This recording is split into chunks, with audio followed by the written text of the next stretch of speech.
together, rejoice and be glad. Your reward will be great in heaven.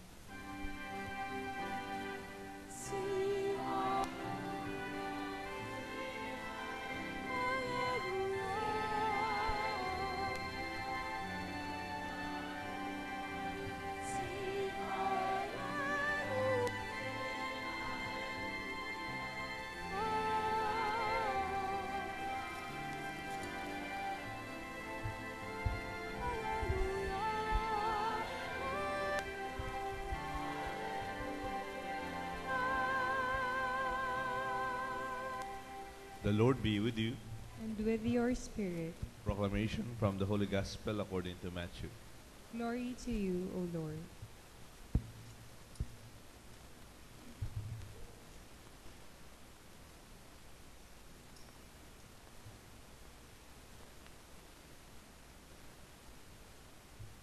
When Jesus saw the crowds, he went up the mountain, and after he had sat down, his disciples came to him. And he began to teach them, saying, Blessed are the poor in spirit, for theirs is the kingdom of heaven. Blessed are they who mourn, for they will be comforted. Blessed are the meek, for they will inherit the land. Blessed are they who hunger and thirst for righteousness. They will be satisfied. Blessed are the merciful, for they will be shown mercy. Blessed are the clean of heart, for they will see God. Blessed are the peacemakers, for they will be called children of God. Blessed are they who are persecuted for the sake of righteousness, for theirs is the kingdom of heaven. Blessed are you when they insult you and persecute you, and utter every kind of evil against you falsely because of me. Rejoice and be glad, for your reward in heaven will be great. My dear friends, the good news of our salvation. Praise to you, Lord Jesus Christ. In the name of the Father, the Son, the Holy Spirit. Magandang umaga po sa inyo lahat. I believe blessing is a choice. To be blessed is a recognition of what we have, in spite of the seemingly external trappings of problems and difficulties. I would like to present to you our way of looking at blessedness into a way Jesus taught us, redefining blessedness, redefining our blessings in our life. Of course, it's very obvious. Let's start with the obvious. Sino ang blessed na tao? Yung masaya, yung tumatawa, yung mabsi, yung, yung hindi nagugutom, yung malakas, yung walang sakit. Those who are always laughing. This is blessing, and we do not deny that. In fact, it's good to celebrate. It's good to be happy. It's good to be filled with joy, with material things also. There's nothing bad about that. In fact, we have to work hard to have this such kind of blessing. Pag masayang masaya tayo. You are also blessed in your situation, in what you do. When you work hard and then you have honor grades, you are a successful leader because you work hard. You are a rich businessman because of your endeavors and hard work. Or maybe a victorious athlete or academic pursuits. All of these are expressions of blessing in our situation. There is also blessedness when others applaud you. Pagpapalakpakan ka. Ang galing-galing, galing-galing. Galing mong sumayaw. Ang galing mong magluto. Ang galing mong sa trabaho. When they respect you, when they support you. Maraming ganyan pong tao. They are very supportive. They are very encouraging. Kailangan naman ho yan. However, we often deny the reality of grace and blessedness in our situation. That we could not deny that blessing is only from the perspective of laughter, of joy, of success. Why? Because Jesus is teaching us how to redefine, to rethink, to have a new optics, ang bagong pananaw, a wider view when we talk about blessings. Kung yun lang ang tingin natin sa maswerteng tao, yung busog, yung tumatawa, yung pinapalakpakan, yung matagumpay, then, din dami taong hindi blessed. As I said, these reflections on blessings from the Beatitude is actually, from the beginning, Jesus until now, it's shaking our perspective in life. It is pushing our paradigm beyond our common parlance of what we call blessing. Bakit po? Si Jesus mahilig sa mga paradox, mga paradoxical expressions. Ano po yung paradox? Sa Tagalog, parang kabaligtunaan. No? Ano kabaligtunaan? Parang problema, pero sa tingin mo, talagang hindi naman talaga problema eh.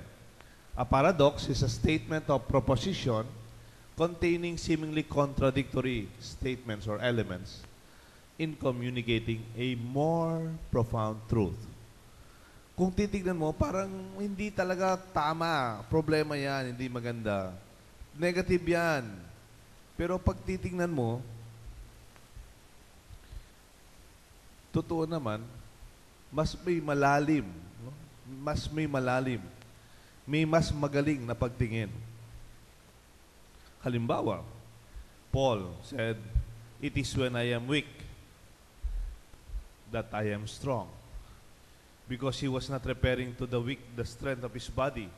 Pag ako'y mahina na, ako'y malakas. Bakit? Dahil ang grasya ng Diyos ang nangunguna na sa buhay ko. Even Mary, ang puso ko'y nagpupuri sa Panginoon. Pero when we is praising God, she was praising God in her loneliness. Para bang sinabi niya, "My soul proclaims the greatness of the Lord, my spirit rejoices in God, my Savior. For He has looked upon His lowly servant." Itong maliit na tao, ng kanyang pagkatao, "For this day, all generations will call me blessed." Wow! Even when in your lowliness, we can also be blessed. Kasi po, yung pantingin nga natin, kaya siguro yung iba, mukhang blessed ako siguro kung mas mahal yung damit ko. Mas blessed siguro ako kung papalitan ko yung brand ng aking gamit. Ay, napalitan po yung ating brand. But blessedness, even wala yun, you are already blessed. To widen our perspective, how we can look at our situation. Therefore, this gospel is shaking our foundations with our perspective of blessings. Even Elizabeth confirmed this. When Mary visited Elizabeth, ano ang sinabi ni Elizabeth kay Mary? Ano sabi niya? Dinadasal nato, "Blessed are you among women."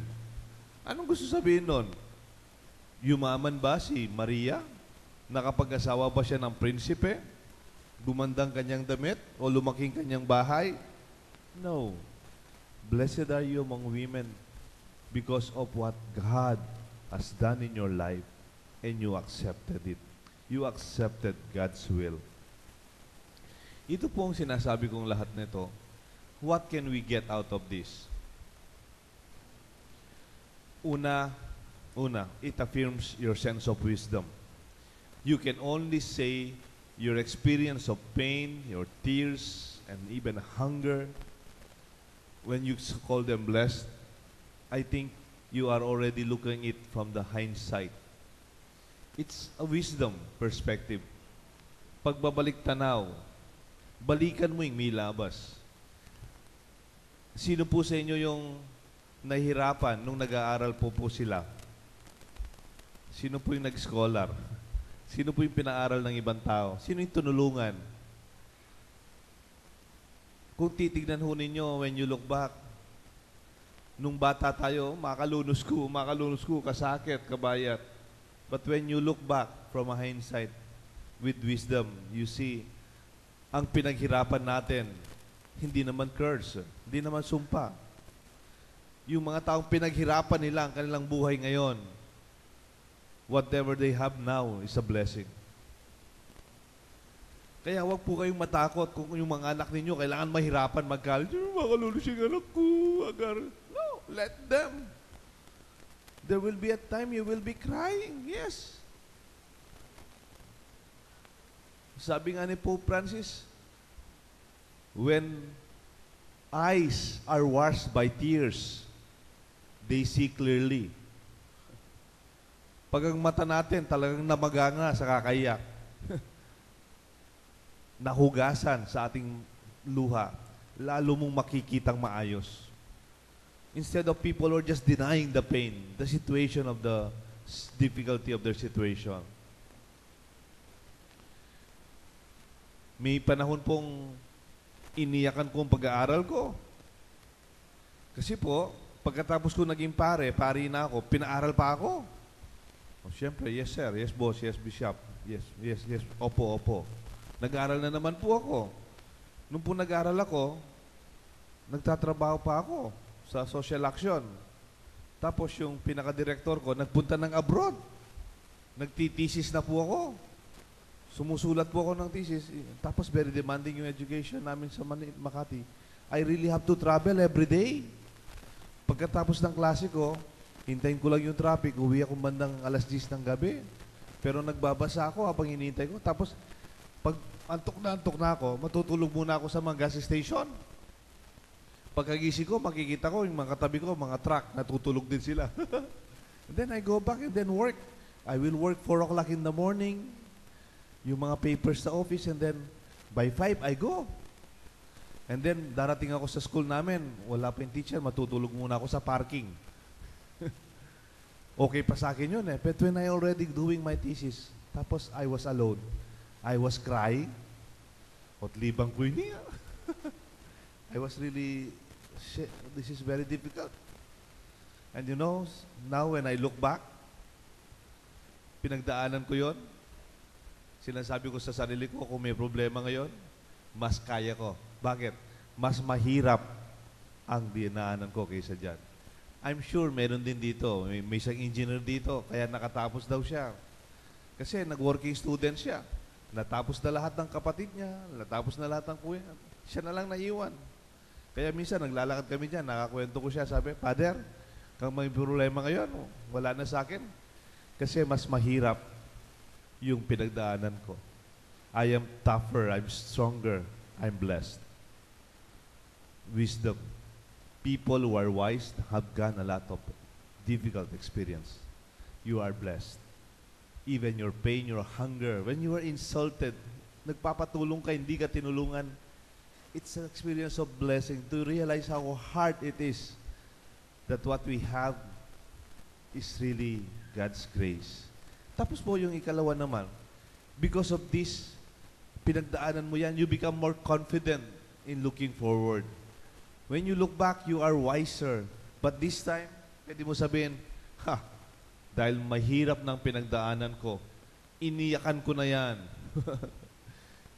I already accepted that Jesus is already projecting His own life from this gospel. He knew He will carry His cross. He knew He will suffer greatly. But He was preparing for situations to come. Sabihan nyo karang anak yung anak, do not worry too much. Mas mahirap yung pinagdaanan natin noon. Wala pa kayo noon. Kung minsan, sinasabi ng matatanda, hindi natin binavalue. Because hindi pa kasi nila pinagdaanan yung mahirap. But when you go through it, you are no longer afraid. You are no longer insecure. Or you do not worry too much. Alam mo po yung bagito eh. Alam nyo po, pag medyo matanda ka na, kung minsan may makita kang beginner, yung amateur sa trabaho, talagang panic. Tapos, okay lang naman, natatapos din yan, di ba? Because you've gone through it. Minsan may kasama akong kabataan dito, sinama ko sa misa. Dun sa misa, hindi ko alam kung blessing ng isang building. Parang nagpapanik siya. Parang hindi niya alam kung anong kukunin niya, holy water o kandila. Sabi, easy ka lang. Why? I can say that because I've gone through other things like that also. Siguro yung mga experienced engineers, experienced sa trabaho, tayo na medyo may konting maputing buhok na tinatago pa natin ng konti, kinukulayan pa yung iba. Pero alam niyo po, that gray hair is sign that it helps us to be confident tomorrow, not afraid. When we fear our future, we are not blessed. And by choice, we are confident. Confidence na hindi kayabangan. Confidence that is not afraid. Lastly, when we see our situation blessed, kahit nagkasakit ka na, kahit hindi na perfect ang sitwasyon mo, kahit nagkamali ka dati, other than being confident for your future, my dear friends, today, we should be more grateful. It is a call to celebrate. It is a call to be thankful. Kagabi po, nagparty kami dito. Hanggang alas 12:30. Kaya may sipon ako. Alam niyo po, we were very happy. Last year, we opened our 25th anniversary. Doon po kami sa Heroes Hall, fundraising.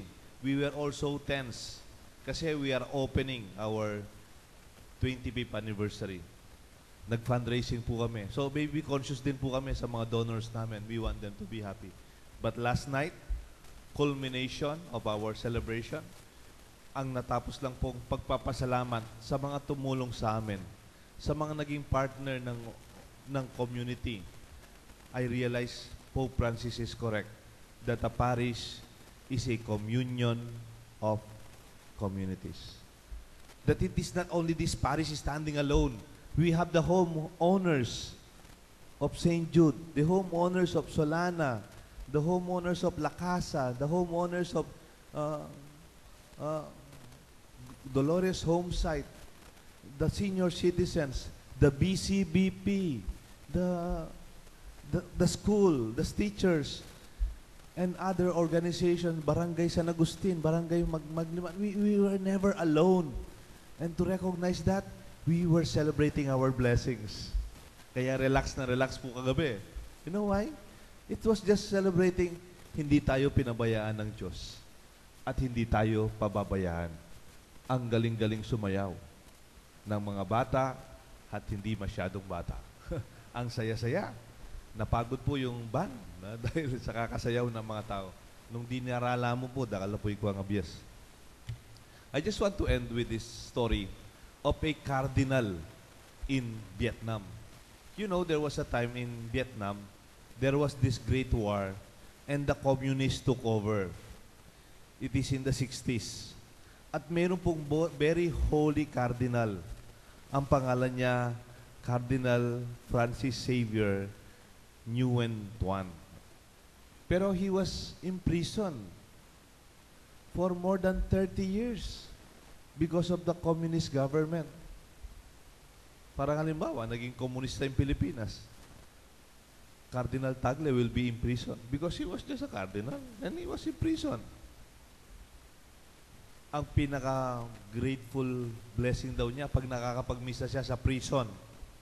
Minsan bibigyan siya ng tinapay, a little wine, and he will celebrate Mass in the prison. No complaints. Alam niyo po, after 30 years, he was released. Ang Santo Papa, si Pope Benedict na. From 1960s hanggang recently, doon pa lang po siya naging nakalaya. And you know, he did not utter a word against the communist government in Vietnam. He never uttered a word against those who conspired to imprison him. He never pushed back, but accepted the situation. And now, he's being prepared for canonization to be a saint. He was called by Pope to be a counselor, a spiritual leader, not only in Vietnam, even in Rome. My dear friends, let our situation be a choice that every situation is a blessing. And this is what we celebrate today. And that's why we are very grateful and happy. May God bless us all. The Father, and the Son, and the Holy Spirit. Amen. I believe in one